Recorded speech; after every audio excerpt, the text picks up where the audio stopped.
Class 10 এর auxiliary chapter 7 দাগের সংক্ষিপ্ত উত্তরধর্মী প্রশ্নের দেখো 1 2 করব।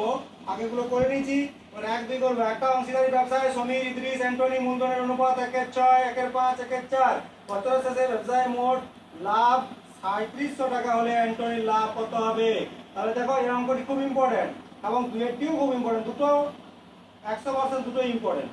তাহলে 1/6, 1/5, 1/4 তিনজনের মূলধনের অনুপাত দেওয়া আছে, তো সেইভাবে আমরা করেছি। দেখো সমীর, ইদ্রিস, অ্যান্টনি মূলধনের অনুপাত যা দিয়েছিল লিখেছি, কিন্তু এখানে যেহেতু ভগ্নাংশ দেওয়া আছে, সোজা সোজা দেওয়া নেই, তার জন্য এগুলো ইম্পর্টেন্ট বললাম অঙ্কটা। এই look at the board please, সবাই বোর্ডের দিকে তাকাও। তাহলে 1/6, 1/5, 1/4 এইগুলো যেহেতু ভগ্নাংশ আছে, তাহলে ভগ্নাংশ তাহলে তলেরগুলো আমরা লসাগু করব।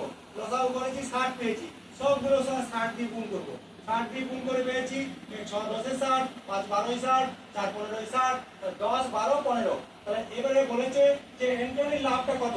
তাহলে অ্যান্টনির লাভ আমরা দেখতে পাচ্ছি এখানে 15 ভাগ। কত লাভ? 15 ভাগ। তাহলে 3700 টাকার মধ্যে কত কত পাবে?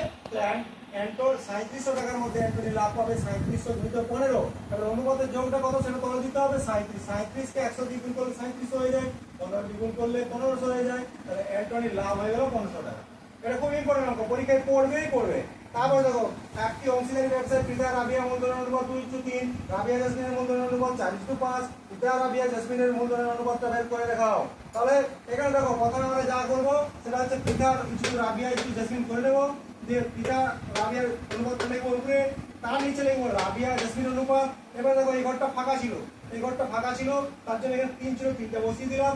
আবার এখানে 4 ছিল, তাহলে এই ঘরটা ফাঁকা ছিল, এই 4টা এখানে বসিয়ে দেবো। দাগ টেনে এগুলো গুণ করে দেবো। 4 2 8, 4 3 12, 5 3 15। কি বললাম বোঝা গেল? আরেকবার বলছি, এখানে 3 ছিল, এখানে 3 বসিয়ে দিলাম, ফাঁকা ছিল। আবার এখানে 4 ছিল, এটা ফাঁকা ছিল, এই 4টা আবার এখানে বসিয়ে দিলাম। দাগ টেনে গুণ করে দেবো। 4 2 8, 4 3 12, 5 3 15। তাহলে পিতা রাবিয়া জেসমিনের মূলধনের অনুপাত হয়ে গেল 8:12:15। তোমরা অঙ্কের উত্তর দেখে নিতে পারো, চট করে করো।